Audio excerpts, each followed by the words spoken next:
को JBKSS परिवार की ओर से बहुत बहुत शुभकामनाएं।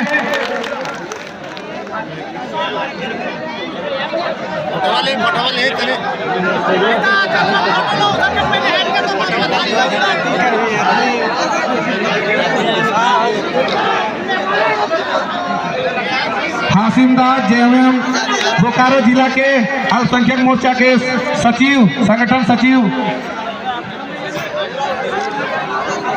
शशि चौहान जी से आग्रह है कि मंच पर आएंगे। शशि चौहान जी हमारी बातों को सुन रहे हैं तो मंच पर आएंगे।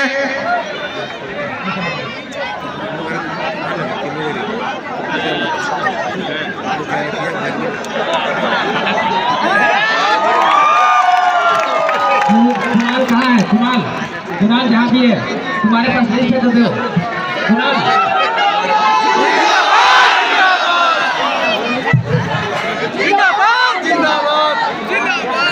तो हम आग्रह करेंगे कि जो आज झामुमो छोड़ करके आज हमारे बीच में अल्पसंख्यक मोर्चा के जो संगठन सचिव झामुमो के थे JBKSS में शामिल हुए, उनको बधाई देते हैं, शुभकामना देते हैं। और साथ ही उनसे आग्रह करेंगे कि आप दो शब्द बहुत कम शब्दों में 1 मिनट के अंदर में अपनी बातों को रखेंगे, क्योंकि जनता अब सिर्फ और सिर्फ हमारे अध्यक्ष जी को और लोकसभा प्रत्याशी जी को सुनना चाह रही है। इसलिए आग्रह होगा हासिम अंसारी जी से कि 2 मिनट के अंदर अपनी बातों को रखेंगे। हासिम अंसारी जी। बहुत बहुत धन्यवाद कमलेश जी। मैं सभी को इस मंच से झारखंडी जोहार करना चाहता हूँ और टाइगर जगन्नाथ राम महतो का दिशा निर्देश के अनुसार हम लोग चलने का काम करेंगे। इनका लोकप्रियता देख करके और पार्टी को देख करके हम झारखंड मुक्ति मोर्चा को छोड़ करके आए हैं, ताकि ये बताना चाहते हैं इस मंच से कि पूरा मुस्लिम समाज भी आपके साथ है और पूरा बेरमो विधानसभा में गढ़मुक्का बस्ती से आता हूँ, पूरा मुस्लिम समाज के साथ है। और मैं नारा लगाना चाहता हूँ, हरे राम हरे हरे जय राम महतो। और ये ऐतिहासिक पल है हमारे लिए कि हम जो है इतना बड़ा सभा में संबोधित के साथ आप लोग का सदस्यकरण किए हैं और इससे बहुत बड़ा खुशी हुई है। जो आज हम टाइगर जयराम महतो के साथ खड़े हैं कंधे से कंधा मिला करके, और यहाँ से हम बताना चाहते हैं आने वाला कल इससे भी बड़ा और इससे बड़ा सभा होगा। और मैं अपने इन बातों को रखते हुए और आप लोगों का उत्साह को बढ़ाने के लिए टाइगर जयराम महतो का भारी से भारी वोटों से जिताने का काम करें। बस मैं अपने बातों का अब टाइगर का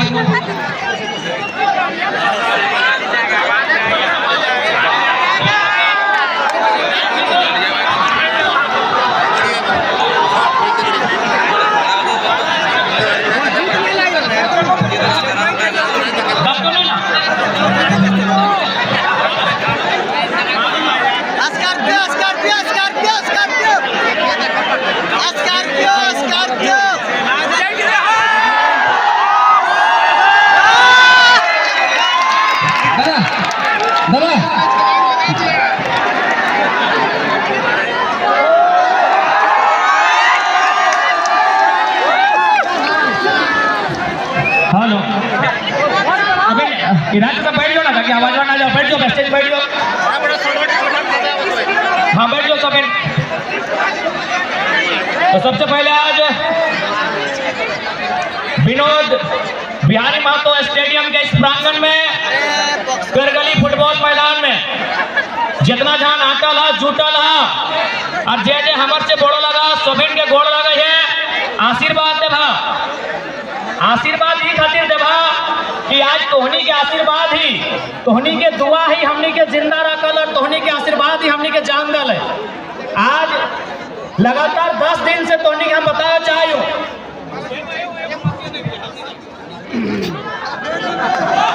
लगातार 10 दिन के तोहनी के हमें अपन शेड्यूल बतावे चाहिए कि हमने 10 दिन कैसन बीतल है। केवल हमारी ना, हमने संगठन में जितना भी साथी हो पिछला बात करवा तो कोई ऐसा दिन ना है जो हमने 4 बजे और 5 बजे बिहान सुतल है।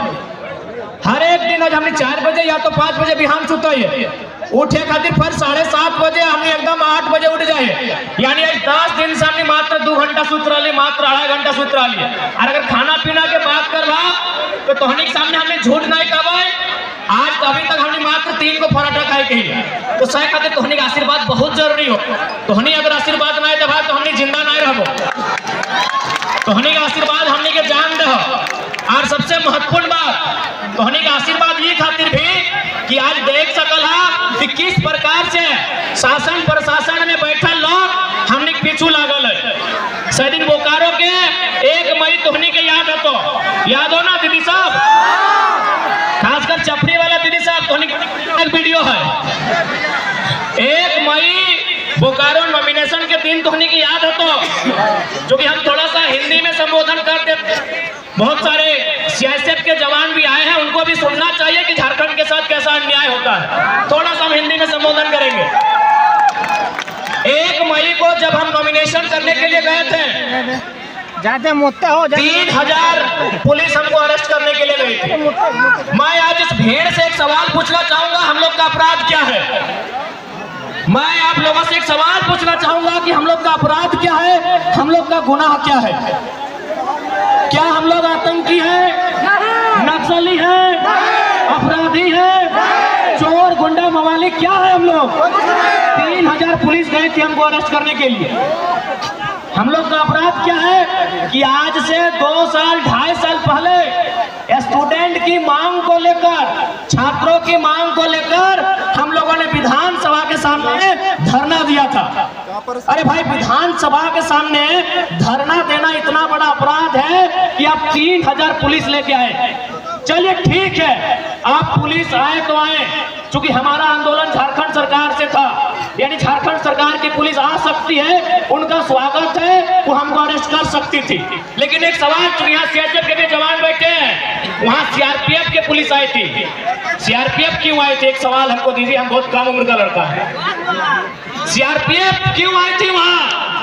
यहाँ मीडिया कर्मी है, पढ़े लिखे प्रबुद्ध मीडिया कर्मी है, हमारे साथ सुप्रीम कोर्ट के वकील आए हैं, शायद इसी भीड़ में बैठे हैं, हालांकि उनको आज मौका नहीं दे पाए।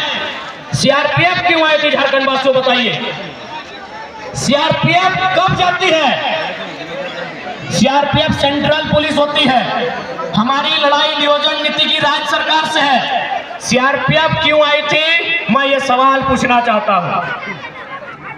आखिर ये लोग कब तक जालसाजी करेंगे? ये कब तक इस मिट्टी में रक्त मांगेंगे? कभी इस मिट्टी में शहीद सुनील महतो की हत्या होती है, इसी मिट्टी में निर्मल दा को शहादत देना पड़ता है, और इसी मिट्टी में शेख भिखारी, इसी मिट्टी में बिरसा भगवान को शहादत देना पड़ता है। आखिर इस राज्य के लोग जब अपने हक अधिकार की बात करते हैं, इस राज्य के लोग खनिज संपदा पे अपने अधिकार की बात करते हैं, तब इस प्रकार साजिश क्यों किया जाता है? ये सवाल पूछना चाहिए। अरे 3000 जो पुलिस उठ के 3000 पुलिस, लगभग 8 की 10 डीएसपी इंक्लूडिंग एसपी महोदय जो हमें डिटेन करने के लिए आए थे। चलिए, स्वागत है आपका, अच्छा किया आप डिटेन करने के लिए आए, लेकिन जितना अलर्ट और जितना आप उस दिन अलर्ट से हमको डिटेन करने के लिए, काश अगर कोयला चोर, बालू चोर, लकड़ी चोर, लोहा चोर, माफिया के साथ अलर्ट होते तो झारखंड स्वर्ग से सुंदर हो जाता। क्योंकि आज जनता के साथ साथ सीआईएसएफ के जवान भी यही हैं, और ये लोग भी भली भांति जानते हैं, आज अगर सबसे ज्यादा कोयला कहीं चोरी होता है तो बेरमो विधानसभा में होता है। अरे वहां रहिए मुस्तैद, वहां मुस्तैद रहिए, हम जानेंगे तब कानून का सम्मान और बढ़ेगा। और हम लोग भी चाहते हैं कि कानून के नजरों में सबका एक इंसाफ हो, कानून सबके साथ इंसाफ करे, इसीलिए लोग संविधान के रास्ते से चलना चाहते हैं। लेकिन सवाल ये बनता है कि आज अगर कोई हक हुकूक की बात करे, आज कोई अपने अधिकार की बात करे, आज कोई अपने अधिकारों की सुरक्षा की बात करे, तो आप उनको फर्जी केस लगाएंगे, उनके साथ प्रेशर बनाएंगे। अगर प्रेशर बनाना है तो इस राज्य को छोड़िए, इस जिला के, इस कोयलांचल के माफियाओं पर प्रेशर बनाइए, दबंगों पर प्रेशर बनाइए, गुंडों पर प्रेशर बनाइए। ये कोयलांचल के साथ साथ पूरा झारखंड हो जाएगा। तो सह खातिर तोहनी के काले तोहनी आशीर्वाद की जरूरत है, ताकि तोहनी का आशीर्वाद नहीं रहता है तो आज हमने इतना बड़ा मुसीबत के टाले नहीं पार लिए। इसलिए आज तोहनी का आशीर्वाद की बहुत आवश्यकता है। अब थोड़ा सा हम बात करें ये लोकसभा चुनाव के विषय में। लोकसभा चुनाव 25 तारीख के वोटिंग होता है। तारीख याद हो ना? 25 तारीख के जिस दिन हमने वोटिंग करवा, ठीक है, हम चारों तरफ घूर लेबै। जिस दिन हमने वोटिंग करवा उस दिन ध्यान से देखिए कि आकाश भी धिपल तातल रहता है और धरतियों धिपल तातल रहता है। आकाशों धिपल तातल रहता है, गर्मे गरम रहता है, और धरतियों गर्मे गरम रहता है, और संगे संगे हमार दहिया हमार कतुआ गर्मे गरम रहता है, धिपल तातल रहता है कि नहीं? यानी आकाश धरती के साथ साथ मेरा शरीर का बदन भी गर्म रहेगा उस दिन। हम माथे को अब पसीने से पोंछेंगे, अपने सर को पोंछेंगे, लेकिन फिर भी मतदान करने के लिए जाते हैं। क्यों जाते हैं? जबकि इसी समय हमारी माता हमारे पिता अगर हमें कोई काम करने के लिए कहे तो हम साफ मना कर देंगे कि बाबू शाम को बोलिएगा, शाम को थोड़ा हम काम कर देंगे, अभी गर्मी बहुत ज्यादा है। लेकिन 25 तारीख को हम लोग बहुत भारी गर्मी में 45 डिग्री के टेम्परेचर में वोट देने के लिए जाएंगे। क्यों? हमको विश्वास है, हमें आशा है कि जिस नेता को हम लोग वोट देंगे जब वो चुनाव जीतेगा हमारे बच्चों के भविष्य की बात करेगा, हमारे गांव को सुरक्षा प्रदान करेगा, हमारे आने वाली पीढ़ी की दवाई पढ़ाई कमाई की बात करेगा। इसीलिए हम लोग वोट करते हैं कि जो नेता चुन के जाएगा, जो नेता जीत के जाएगा, वो हमारे बच्चों के दवाई कमाई पढ़ाई की बात करेगा। लेकिन आज देखिए यही ये बेरमो विधानसभा और गिरिडीह लोकसभा है। अगर गिरिडीह लोकसभा के सांसद की बात करें, उन्हें कभी फुर्सत नहीं मिला कि झारखंड के जनमानस के बच्चों की चिंता की जाए। उन्हें क्या फुर्सत मिला कि गिरिडीह से सांसद और पत्नी रामगढ़ से विधायक। अब बात करते हैं बेरमो के विधायक की, मुख्यमंत्री के सालों की। बेरमो से विधायक पिताजी आज उनके दुनिया में नहीं है, उनको नमन करते हैं। लेकिन सवाल यहां है बेरमो के विधायक का, खुद बेरमो से विधायक, दादा है यहाँ विधायक, और भौजी धनबाद से लोकसभा के प्रत्याशी। भौजी यानी विधायक जी के पत्नी धनबाद से लोकसभा, ये एमएलए वो एमपी के चुनाव लड़ रहा लो। दियो के गजबे ट्रेजेडी हो। ये गिरिडीह लोकसभा और बेरमो विधानसभा के कहानी गजबे हो। एगो के पति सांसद पत्नी विधायक, एगो के पति विधायक और पत्नी सांसद के प्रत्याशी। माने तोहनी घर घुस्टी सब तोहनी है। कोयला भी तोड़, बालू भी तोड़, लोहा भी तोड़, ढेका भी तोड़, पत्थर भी तोड़, और हमार पोटी माछ।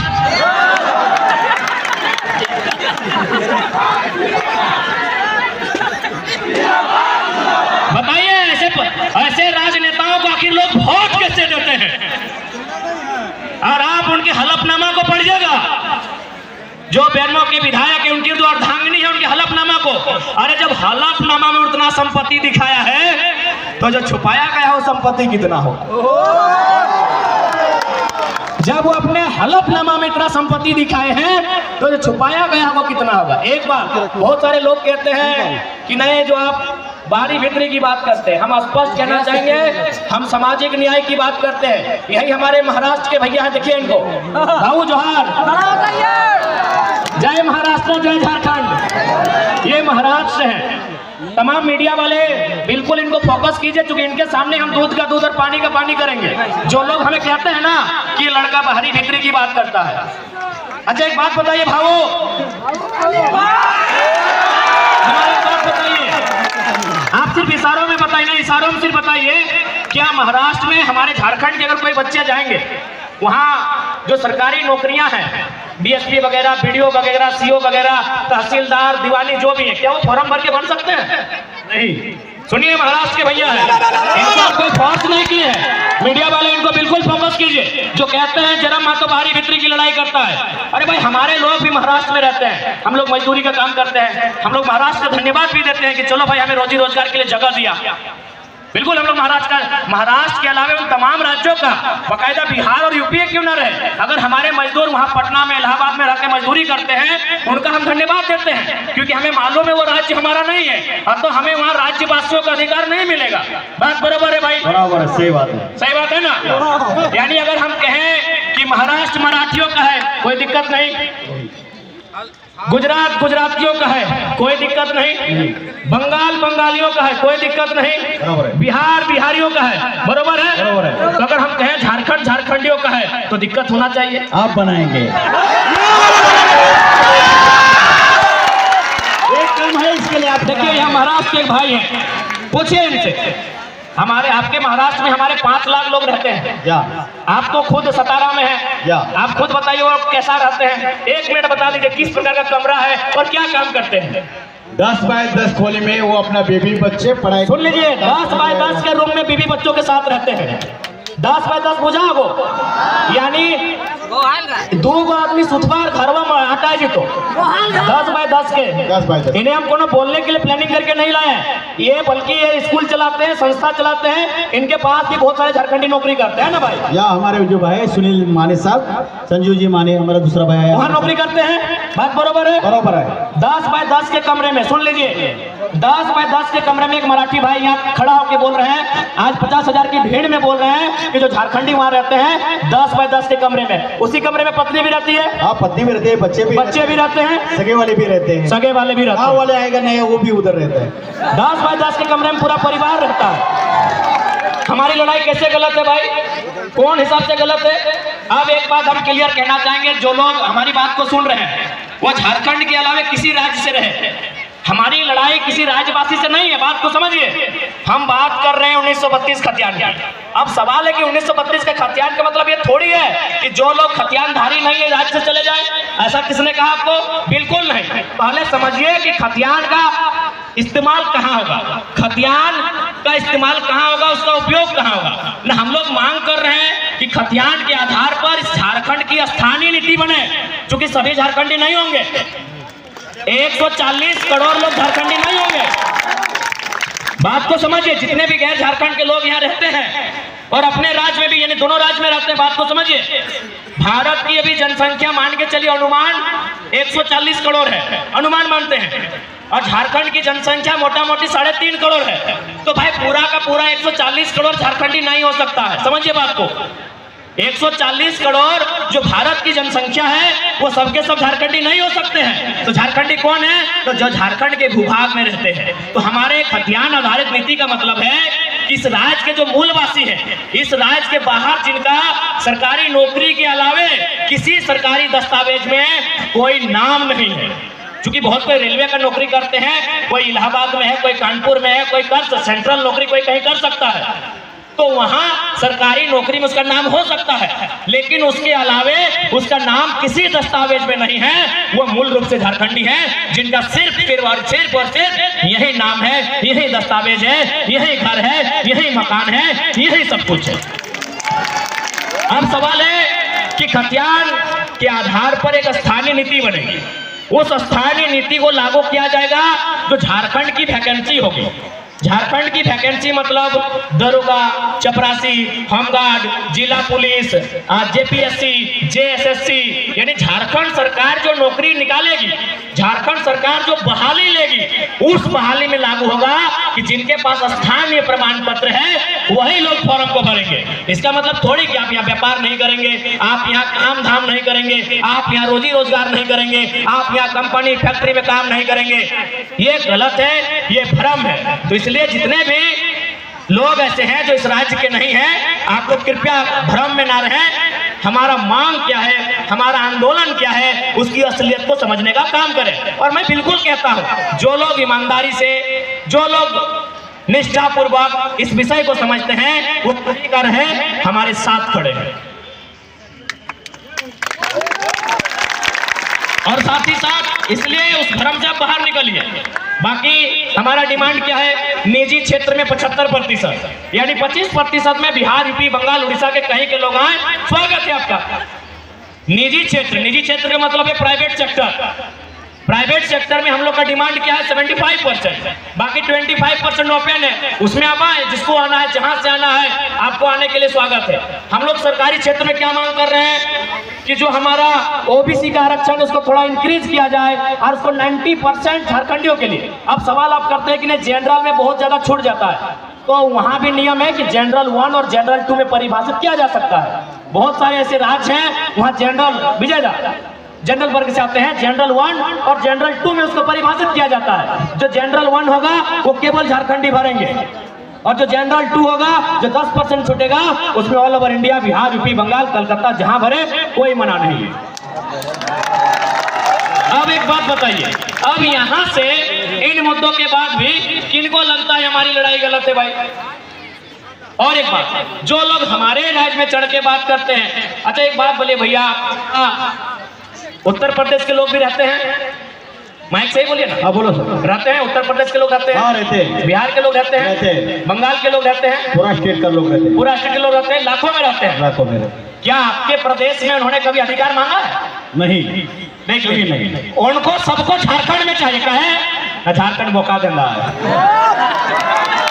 देखिए दादा सामने है, सबको झारखंड में चाहिए, उधर वालों को उधर का हिस्सा चाहिए, इधर वालों को इधर का हिस्सा चाहिए, इधर वालों को इधर का हिस्सा चाहिए, सबको बराबर झारखंड में ही अधिकार चाहिए। उनकी भाषा को भी यहाँ चाहिए, उनके टीचर भी यहाँ होने चाहिए, उनके वकील भी यहाँ होने चाहिए, उनके सब यहाँ झारखंड में होने चाहिए। यही महाराष्ट्र है, महाराष्ट्र में भी लगभग अनुमानित 25-30 लाख के आसपास में यूपी बिहार के लोग रहते हैं, बंगाल के लोग रहते हैं, उड़ीसा के लोग रहते हैं, गुजरात के लोग तो बहुत ज्यादा रहते हैं। और एक बात, आज आपको एक बात क्लियर कहना चाहेंगे, 1960 से पहले आपके महाराष्ट्र का नाम बॉम्बे था, बराबर है भैया, बॉम्बे नाम था। उसके बाद जिस प्रकार हम लोग बिहार से झारखंड अलग करने के लिए मूवमेंट किए, वहां भी एक मूवमेंट हुआ, तो वहां क्या होता है, 1960 में दोनों राज्यों का विभाजन हो गया, बॉम्बे बना गया, एक तरफ महाराष्ट्र और एक तरफ गुजरात। आज जो बम्बई नगरी है उसको बनाने में गुजरातियों का बहुत बड़ा योगदान है, उनके व्यवसायियों का, उनके व्यापारियों का, लेकिन आज तक गुजरातियों ने नहीं कहा है कि महाराष्ट्र में गुजराती भाषा को मान्यता मिले। नहीं, कभी नहीं बोला। आज तक गुजरातियों ने नहीं कहा है कि महाराष्ट्र में गुजराती भाषा को मान्यता मिले। तो फिर ये पड़ोसी राज्य वाले बार बार कहे करते हैं, कभी भोजपुरी को मिले, कभी महंगाई को मिलेगा, कहे मिलेगा भाई? क्यों? और एक बात सुन लीजिए, हमारी लड़ाई कोई भाषा भाषी की नहीं है, बात को समझिए। हम लोग हर एक भाषा का सम्मान करते हैं, क्योंकि भाषा किसी की माँ की है, भाषा मातृभाषा से जोड़ा जाता है। जैसे हम लोग का किसी का संथाली है, किसी का कुड़माली है, किसी का कोरटा है, किसी का मुंडारी है, तो भोजपुरी मगही भी किन्हीं की मातृभाषा है। हमें किसी की मातृभाषा शिकायत नहीं है। हमारा बात को समझिए, हमारा शर्त यह है कि आप दुनिया की किसी भाषा को झारखंड में रह के गीत गाएं, उसका गाना सुने, हम कानूनी मान्यता नहीं देंगे। बात समझिए, सरकारी दस्तावेज में मान्यता नहीं देंगे, हम ये बात कह रहे हैं। हाँ, बाकी अगर उसके बाद भी अगर आपको दुविधा है तो जिला वाइज सर्वे कीजिए। पलामू, गढ़वा साइड में हो सकता है उन भाषाओं को बोला जाता है, तो उसमें एक बुद्धिजीवी जो भाषा साहित्य का ज्ञान रखते हैं, जो भाषा पे जिनका एक बहुत बड़ा रिसर्च रहा है, वो जिला वाइज कैटेगरी कर सकते हैं, और जिला वाइज जो सीमा है सटा हुआ, वहाँ उन भाषाओं की बात कर सकते हैं। पूरे झारखंड में आप कहीं नहीं, और खासकर धनबाद बोकारो में आप उठा के ले आइएगा उन भाषाओं को जो धनबाद बोकारो में नहीं है, तो ये हमारा दुर्भाग्य है। तो लड़ाई कभी भाषा की नहीं है, बात एकदम क्लियर है। तो इसलिए जो भी लोग हैं इस राज्य के नहीं है, और आपसे तो हम एक संदेश देना चाहेंगे, जब आप महाराष्ट्र जाते हैं तो भाई महाराष्ट्र की आबो हवा को स्वीकार करते हैं, तो झारखंड आए हैं, बिल्कुल झारखंड की आबो हवा को स्वीकार कीजिए। और एक विशेषकर जो अनूप सिंह जी हैं और उनके जो समर्थक हैं, क्योंकि जैसा कि इतिहास कहता है, चपरी के सूर्यनारायण महतो ने उनके परिवार को यहाँ बसाया है, तो जैसा कि इतिहास कहता है, हम उनसे यही कहना चाहेंगे कि यदि आप यहाँ रहते हैं अच्छी बात है, तो जिन लोगों ने आपको जमीन दिया, जिन लोगों ने आपको कोयला का खदान दिया, उन लोगों को नेता मानने में क्या दिक्कत था? अगर कोई महाराष्ट्र में रहेगा तो मराठी को नेता मानेगा, मानेगा कि नहीं मानेगा? मानेगा। लेकिन हमारे झारखंड का दुर्भाग्य है भाई, झारखंड में रहते हुए भी झारखंड के लोगों को नेता नहीं मानते। फिर भी हम उनको कहेंगे कि आप निश्चिंत रहे, व्यवसाय करने से कोई रोक टोक नहीं है, नौकरी चाकरी प्राइवेट सेक्टर में, सरकारी सेक्टर में अभी कुछ प्रतिशत कोई रोक टोक नहीं है। तो इस और एक बात आपको भी हम कहेंगे, अरे हम तो शुरू से बोले हैं कि बंगाल हमारा बड़ा भाई है, बिहार हमारा मंझला भाई है, उड़ीसा हमारा संझला भाई है, और हम छोटे भाई हैं। हमने हमेशा बराबर कहा है कि बंगाल हमारा बड़ा भाई है, बिहार हमारा मंझला भाई है, उड़ीसा हमारा संझला भाई है, और झारखंड छोटा भाई है। लेकिन एक सवाल हम कहेंगे, यदि मान के चलिए चारों भाई में बंटवारा हो जाता है, तो तो क्या आपने कभी सुना है कि बड़ा भाई, मंझला भाई, संझला भाई मिलके छोटा भाई का हिस्सा में कब्जा करता है? कभी सुने हैं? तो सिंपल है, बंगाल को मिला है 88,000 वर्ग किलोमीटर, बिहार को मिला है 94,000 वर्ग किलोमीटर, उड़ीसा को मिला है 1,55,000 वर्ग किलोमीटर, सबसे कम हम लोग को मिला है 79,000 वर्ग किलोमीटर। जब हम बंगाल के 88,000 वर्ग किलोमीटर में 1 इंच नजर नहीं गड़ाते हैं, जब हम बिहार के 94,000 वर्ग किलोमीटर में 1 इंच नजर नहीं गड़ाते हैं, जब हम उड़ीसा के 1,55,000 वर्ग किलोमीटर में 1 इंच नजर नहीं गड़ाते हैं, तो भाई हमारे 79,000 वर्ग किलोमीटर सबकी नजर कहाँ है?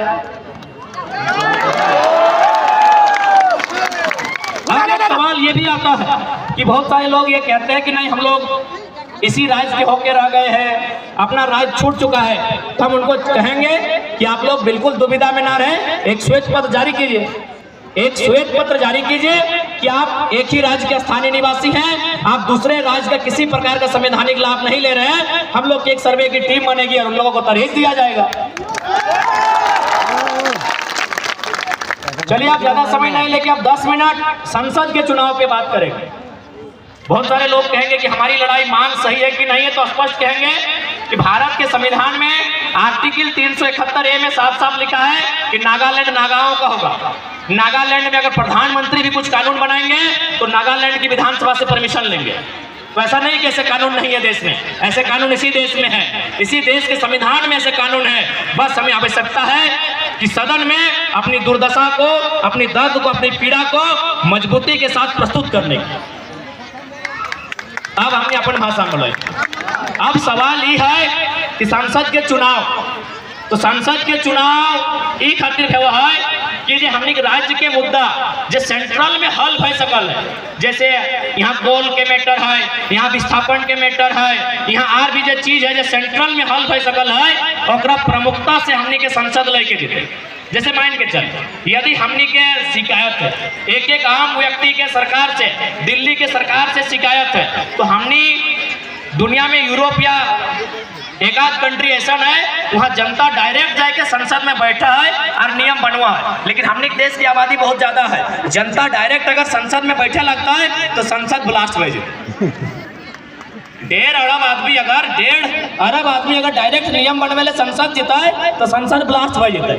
तब इस देश में एगो व्यवस्था भेलै कि व्यवस्था भेलै कि जनता 15 लाख में, 12 लाख में, 20 लाख के बीच से एगो नेता चुनता है। प्रत्येक 15 लाख में एवरेज मान के चलते हैं कि प्रत्येक 15 लाख मतदाताओं के बीच से एक नेता चुना जाएगा, उसका नाम रहेगा मेंबर ऑफ पार्लियामेंट, सांसद, और वो क्या करेगा, उस समस्याओं को लेकर दिल्ली आएगा। जैसे हमने एक समस्या रहा है, कोई गांव के समस्या रहा है, तो मुखिया जी सबसे साइन करे कि वीडियो यहाँ जाए, गोटे गांव उठ के ना जाए। अगर बिजली की समस्या रहा है तो गांव के 5-10 को पढ़ल लिखल लड़का गांव वाला से साइन करके बिजली ऑफिस जाए। अगर मास्टर से कोई प्रोफेसर से समस्या रहा है तो 4 को 5 को लड़का होकर से मिला है, पूरा गांव उठ के ना जाए। तो ठीक उसी प्रकार 15 लाख में, 17 लाख में, 12 लाख में, 16 लाख में, 14 लाख में एक MP चुनेंगे जो जनता के समस्या के उठाई के दिल्ली लेके जिताए और दिल्ली से होकर अधिकार लेके गाँव वापस है। यानी जनता और संसद, संसद भवन जो दिल्ली में है और जो जनता है, एक बीच के जो कड़ी लगे और नाम संसद लगे। इसलिए अब सवाल रह गया कि जब हमने संसद बन के आए तो काम की रहे, तो सबसे पहला इस क्षेत्र के जो मुद्दा लगे उस मुद्दा के लेके संसद में सवाल रहता है। और जब जब अगर संसद में सवाल रहता है तो कोकरो हिम्मत न है कि ओकरा खारिज कर दे, क्योंकि संसद भवन के वो गरिमा भेवा है। वहां अगर 30 सेकंड भी कोई सवाल भेजा है, 30 सेकंड भी कोनो विषय में बात हो जाता है तो वहां एगो सर्वे, एगो जांच की टीम बैठ जाती है। तो इसलिए तोहनी की इस बात के एकदम आश्वस्त कर दे है, जब हमने लोकसभा के चुनाव जीत के दिल्ली जाए के काम कर पाए तो पहला सवाल सदन में हटे उठे पाए, चूंकि करगली मैदान विनोद बिहारी महतो स्टेडियम में खड़ा है, पहला सवाल हटे उठे पाए कि हम 27% कोयला देते हैं भारत देश को। कोयला की 4 यूनिट झारखंड में है, BCCL, CCL और आधा से ज्यादा ECL और साथ में CMPDI। जब 10-11 यूनिट में 4 यूनिट झारखंड में है तो कोयला का हेडक्वार्टर भी झारखंड में होना चाहिए। जैसे अभी कुछ दिन पहले हमने जीएम के ऑफिस में धरना दिया, तो बहुत सारा ये कठारा के, जरीडी के, तो बेरमो के, खुसरो के, घुटिया टाड़ के, हमलो चपरी न जाने 50-60 को गांव के किस रैयत आज भी उस समस्या के समाधान नहीं कर पाए। आज भी 30-40 साल पहले ओकर बाप दादा बीसीसीएल के जमीन दिया काम कर रहे, सीसीएल के जमीन दिया काम कर रहे, आज भी ओकरा उचित मुआवजा नहीं मिला। तो अगर हेडक्वार्टर बोकारो या धनबाद भय जेता है, समस्या के समाधान जल्दी भय। और बात की भला कि जैसी हेडक्वार्टर कलकत्ता चल गए तो 99% जीएम कलकत्ता से अले। अब ओकरा की मालूम, ओकरा दर्द की मालूम है। इसलिए अगर जीएम हमार निकलते, अगर अधिकारी हमार बहन के जीते, तो ओकर से की बताए हमार अधिकार सुरक्षित रहते, हमार समस्या के समाधान होते। और एक सबसे महत्वपूर्ण बात, जब हमने सदन में जीत के जीवाए तो एक सवाल हटो रहता है, बिल्कुल सदन में खड़ा है कि रहता है, देश के उस समय जे भी प्रधानमंत्री रहता है ओकर से आंख मिलाए के सवाल रहता है कि भाई इंडिया का मतलब INDIA, इंडिया मतलब भारत होता है या फिर इंडिया का मतलब ADANIA अडानी होता है। अगर इंडिया का मतलब भारत होता है, हम लोग भी पढ़े इंडिया का स्पेलिंग INDIA, लेकिन अभी दिल्ली में जो सरकार है उसकी नजरों में इंडिया का स्पेलिंग है ADANIA। तो हम उनसे सवाल पूछेंगे और बाकायदा अपना सुझाव भी रखेंगे, अपना प्रस्ताव भी रखेंगे, एक सुझाव भी रखेंगे, क्योंकि एक संसद को बिल प्रस्तुत करने का अधिकार होता है, चर्चा में भाग लेने का अधिकार होता है। सुझाव हमारा ये रहेगा कि आज से 50 साल, 60 साल, 70 साल पहले आपने जितना जमीन रैयत से लिया है, बीसीसीएल ने लिया है, ACL ने लिया है, CCL ने लिया है, पहले उनका रिकॉर्ड उपलब्ध कराइए। रिकॉर्ड इसलिए उपलब्ध कराइए क्योंकि उस संसद भवन में सबसे महत्वपूर्ण फोटो तो बहुत सारी हैं, लेकिन सबसे महत्वपूर्ण फोटो में से एक फोटो महात्मा गांधी की है।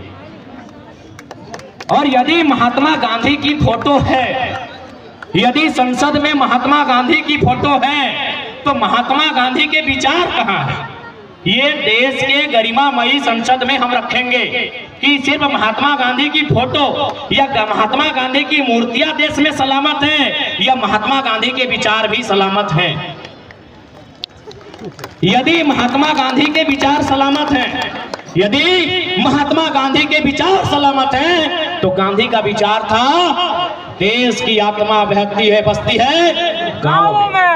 ये गांधी का विचार था ना कि देश की आत्मा बसती है गांव में और गांव की आत्मा बसती है किसानों में।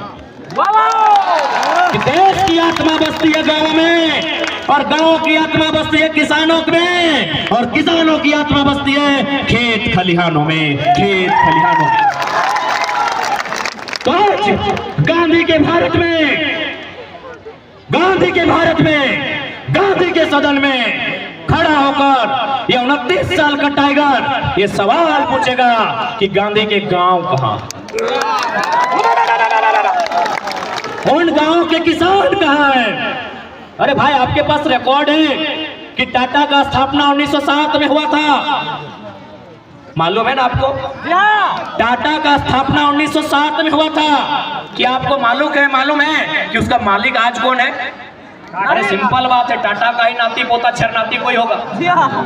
टाटा का स्थापना 1907 में हुआ था, आज भी मालिक टाटा का वंशज है। अब मेरा एक सवाल सुनिए, किसानों के देश में यदि आपके पास रिकॉर्ड है 1907 में जो स्थापना हुआ था उसका मालिक आज भी उसी का नाती पोता है, तो उनको बसने के लिए जो किसानों ने खेत दिया था उनका रिकॉर्ड कहां? यदि उनका रिकॉर्ड नहीं है तो ये गांधी का देश नहीं है।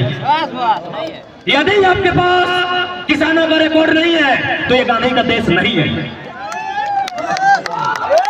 ये गांधी का देश नहीं है अगर आपके पास किसानों का रिकॉर्ड नहीं है। तो इसलिए सदन में हमारा एक सवाल यह भी होगा कि कोयला को कोड़ने के लिए जितने रैयत ने जमीन दिया है, चूंकि अभी सरकार ने डिपार्टमेंट से लेटर आया था कि हमारे पास ऐसा कोई नियम नहीं है कि जमीन वापस करें, क्यों नहीं? क्यों वापस नहीं होगा जमीन? आप बताइए क्यों वापस नहीं होगा जमीन? पढ़े लिखे सियासत वाले भैया आप लोग भी बताइए, किसानों का जमीन क्यों वापस नहीं होगा?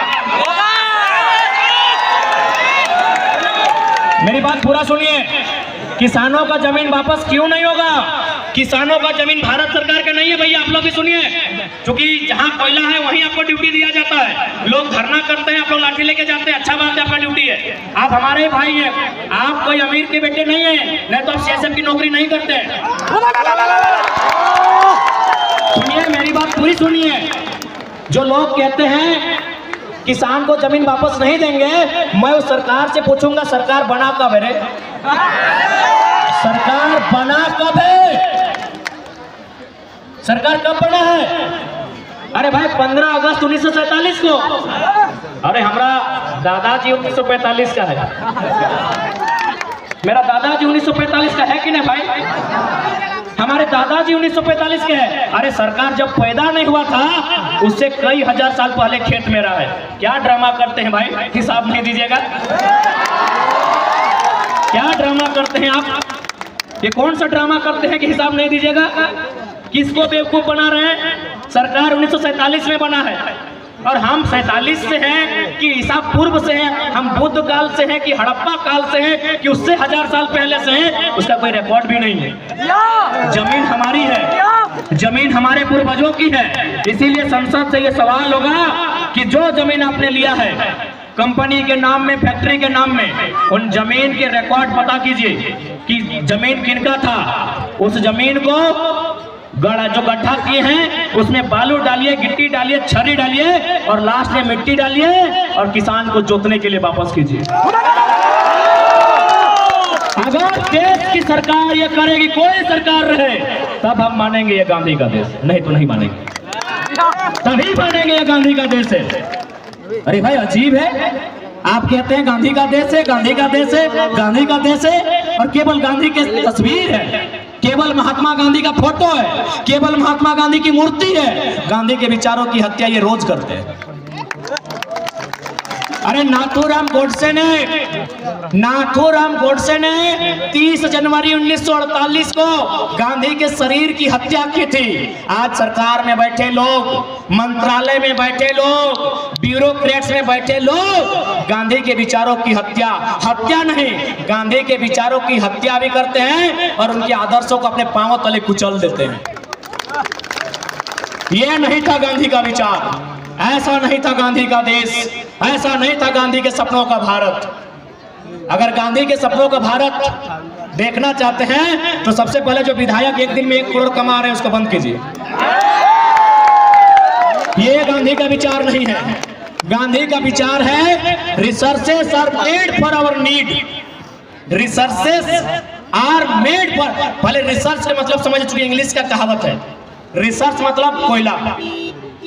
अरे क्या टिक टिक कर, बंद कर। रिसर्च मतलब, रिसर्च बहुत होता है लेकिन सिर्फ कोयला समझिए। रिसर्च मतलब कोयला। यानी क्या गांधी का स्टेटमेंट है? गांधी का विचार क्या है? Resources are made for our need, not for our greed. 1 crore आदमी एक दिन में कमा रहा है और उसी बेरमो में लोग भूख से मर रहे हैं, उसी बेरमो में लोग दुख से मर रहे हैं, उसी बेरमो में लोग गैस से मर रहे हैं, उसी बेरमो में लोग विस्थापित होकर मर रहे हैं और आप कहते हैं गांधी का भारत है। नहीं, ये गांधी का भारत। और साथ ही साथ मैं तमाम विधायक, तमाम सांसद जो अपने आंगन में, जो अपने कार्यालय में गांधी की तस्वीर लगाते हैं, देखिए नौटंकीबाजी मत कीजिए। उनको एक संदेश देंगे, नौटंकीबाजी मत कीजिए। अगर सच में गांधी को मानते हैं, सच में अगर डॉक्टर भीमराव अंबेडकर को मानते हैं, सच में अगर वीर भगत सिंह को मानते हैं, बिरसा भगवान को मानते हैं, विनोद बाबू को मानते हैं, सच में अगर आप अब्दुल कलाम को मानते हैं, तो अपनी 90% जमीन, अपना 90% टाका पैसा जनता को दान कीजिए, क्योंकि जनता ने आपको जिताया है। आप व्यापारी नहीं है, आप व्यापारी नहीं है भैया। अगर कोई व्यापारी करोड़ रुपया एक दिन में कमाए, हमको दिक्कत नहीं है। कोई अगर व्यापारी एक दिन में 1 करोड़ कमाएगा, हमको दिक्कत नहीं है, बिल्कुल दिक्कत नहीं है, व्यापार कर रहा है। कोई व्यापारी अगर दिन में लाखों रुपया कमाएगा, हमको दिक्कत नहीं है। कोई जनप्रतिनिधि अगर 1 रुपया एक्स्ट्रा कमाएगा हमको दिक्कत है, क्योंकि अपने बाप के नहीं हमारे वोट से वो नेता बना। इसलिए अपनी सारी प्रॉपर्टी 90% दान कीजिए, फिर गांधी की तस्वीर लगाइएगा। और हम लोग स्पष्ट कहेंगे, अगर लोकसभा का चुनाव जीतते हैं तो हमारा पहला घोषणा आज भी डंके की चोट में कहेंगे कि संसद में जब हमारी उपस्थिति होगी 75% जनता के बीच हम दे देंगे। जनता जो करे 75% सैलरी हम लोग जनता के बीच देंगे। दूसरा महत्वपूर्ण बात, हमारा क्षेत्र से बाहर एक बित्ता जमीन नहीं होगा। हम लीडर बनने आए हैं, ब्रोकर बनने नहीं आए हैं। हम लीडर बनने के लिए आए हैं, ब्रोकर बनने नहीं आए हैं। इसीलिए मेरे क्षेत्र के बाहर मेरा 1 इंच जमीन नहीं होगा। यदि आप सुन लेंगे, दीदी ले लो लास्ट हीरो, यदि आप कभी भी सुन लेंगे कि जयराम महतो का 1 इंच जमीन उसके क्षेत्र के बाहर है, 2029 में हमको वोट मत कीजिएगा। पार्टी बदलने से देश नहीं बदलता है, नेता बदलने से देश नहीं बदलता है, सोच बदलने से देश बदलता है। और हमारी सोच स्पष्ट है, लीडर अगर हम हैं तो लीडर का मतलब होता है जनता के सुख दुख के लिए लड़ना। इन लोग तो पूरा झारखंड खरीद लिया है। और चूंकि हम लोग नई पार्टी बनाए हैं, हमारी पार्टी में एक नियम ये भी होगा कि 1 पीढ़ी ऊपर 1 पीढ़ी नीचे हम लोग में टिकट देने नहीं जा रहे हैं। जैसे अभी अनूप के बहु विधायक सांसद लड़े लगलो, सांसद के बहु विधायक लड़ गए, यानी घरे घरे घरे उल्टा हमनी पार्टी में ना बैठो, यानी 1 पीढ़ी ऊपर 1 पीढ़ी हेठे हमनी ब्लड रिलेशन में, यानी अपन रिश्तेदारी में कोई टिकट हमनी पार्टी से ना दिया दी। बिल्कुल नेपोटिज्म हमारी पार्टी में नहीं चलेगा। 1 पीढ़ी ऊपर 1 पीढ़ी नीचे। अब और बाद अगर कोई टैलेंटेड आदमी आएगा तो की करवा, हमने केवल 50 साल बाद अगर कोई आएगा तो भाई उठा पारी। यानी हम लोग के जीते जी हम लोग के पॉलिटिकल कैरियर जब तक रहेगा, हमारे परिवार से कोई नया लीडर नहीं आएगा। अच्छा कौन परिवार भाई, हमारा परिवार नहीं है क्या? हमने परिवार नहीं लगे कि हमने माए मौसी दीदी काकी जेठी नहीं लगे कि हमने काका जेठा नहीं लगे कि, तो कौन परिवार भाई? हम जिसके लिए चुनाव लड़ रहे हैं उसको दरकिनार करके हम अपना मतलब ब्लड रिलेशन में टिकट देंगे। इसीलिए नेता ओकरे चुनिया जो जनता के बारे सोचे, ना कि अपन पत्नी के बारे।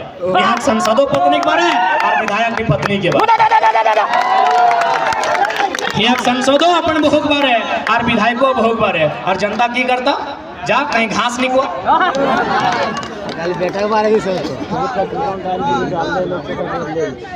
तो इसलिए उन्हीं का स्पष्ट कह दे हो, जब हमने संसद में जीवाए तो सारा जो मुद्दा है और तो एकदम विश्वास करिया, जिस दिन संसद में हमने की उपस्थिति रहता है और जब हमने के डिस्कशन रहता है, पूरा देश गंभीर रह के सुनता है। और अंत में तमाम राजनेता के एक संदेश देंगे, क्योंकि गांधी के बाद गांधी इंडिपेंडेंट टाइम के लीडर थे। आज के दौर में बहुत सारे लीडर हैं, लेकिन एक लीडर है जिनको लोग आदर्श मान सकते हैं। उस लीडर का नाम है डॉक्टर APJ अब्दुल कलाम, जो आज दुनिया में नहीं। अब सवाल है कि मैंने उसी लीडर का नाम क्यों लिया? और भी लीडर बहुत सारे हैं, मैंने उसी का नाम क्यों लिया? एक छोटा सा जीवनी बताएंगे और हम लोग विदा करेंगे। हाँ कोई क्यों जिहा ना है, अभी हमने एक संगे सब जीवा और निर्मल दा के वहां तक एक साथ चलना हो, वहां तक संगे जी। हाँ अगर बाद गोमिया वाला गोमिया बेरमो वाला जंदे जाना चल लिया, यहाँ तक निर्मल दा के तक एकदम भंडारी दा तक मेला तक साथ जाना हो, अकेले कोई नहीं निकलिया। और जेना मोड़ तक अच्छा ठीक है, अगर बीचे को भूख प्यास लगल तो 2-4 रुक जा, लेकिन कम से कम भंडारी दा के जब फुलवा सॉरी हथिया पत्थर के मेला तक सबके साथ जाना, ठीक ना? ठीक है। APJ अब्दुल कलाम, ऐसे वाले भैया आप लोग भी सुनिएगा अपना। APJ अब्दुल कलाम देश के राष्ट्रपति, वैज्ञानिक, मिसाइल मैन, भारत रत्न। जब वे मर गए, जब ये मरहूम हो गए, ये शहजादा जब ये मरहूम हो गए, जब वे इस दुनिया को छोड़ के चले गए, तब एक सर्वे की टीम उनका घर गई तलाशी लेने के लिए कि भाई अब्दुल कलाम इस देश के राष्ट्रपति हैं, रह चुके हैं, अब्दुल कलाम मिसाइल मैन हैं, अब्दुल कलाम वैज्ञानिक हैं, तो संपत्ति कितना है इनके पास। जब वो सर्वे की टीम उनके घर गई तो क्या मिला मालूम है? 2 गो कमरा मिला, 2 गो 10 बाय 10 का कमरा मिला। उस कमरे में 2500 किताबें मिली। क्या मिली? 2500 किताबें मिली। 12 या 16 डॉक्टरेट की डिग्रियां मिली। 12 या 16 डॉक्टरेट की डिग्रियां मिली। 2 जोड़ी फटे हुए मोजे मिले। 2 जोड़ी। अब्दुल कलाम के कमरे में क्या मिला? 2 जोड़ी फटे मोजे मिले और शायद 1 जोड़ी या 2 जोड़ी ये जो उनका पैंट कुर्ता था वही मिला। अगर सिक्का की बात कीजिएगा, अरे नोट छोड़िए, अगर आप सिक्का की बात कीजिएगा तो वो 1 रुपए का सिक्का नहीं मिला उस महापुरुष के घर से। और आज के नेता पूरे भारत को खा गए, पूरे भारत को खोखला कर गए। अपना परिवार बढ़ाने के चक्कर में, अपना घर परिवार और इनको अपना राजतंत्र बढ़ाने के चक्कर में पूरा भारत को ये चबा के खा गए। हर किसी के पास, ये बोलते हैं जनता के नेता है। जनता के पास जमीन कितना है मालूम है? 2 एकड़। और नेताजी के पास जमीन है 200 एकड़। और बोलो जनता के नेता है, हाय रे बोका जनता। जनता के पास जमीन 2 एकड़ है एवरेज। अगर हम अपना गांव का बात करें तो जैसे हमारे दादा के नाम से 4 एकड़ 87 डिसमिल है, कोकरो 13 एकड़ है, कोकरो 18 है, तो कोकरो 1.5 है। तो एवरेज अगर बात करें तो जनता के पास 2 एकड़ जमीन है और नेताजी के पास 200 एकड़ है। और फिर भी बोलता है कि हम जनता का नेता हैं और जनता मान जाती है, हाय रे बो। तो इसलिए आज विनोद बिहारी महतो स्टेडियम से ये आवाज बुलंद कर चाहता है कि अब झारखंड की मिट्टी से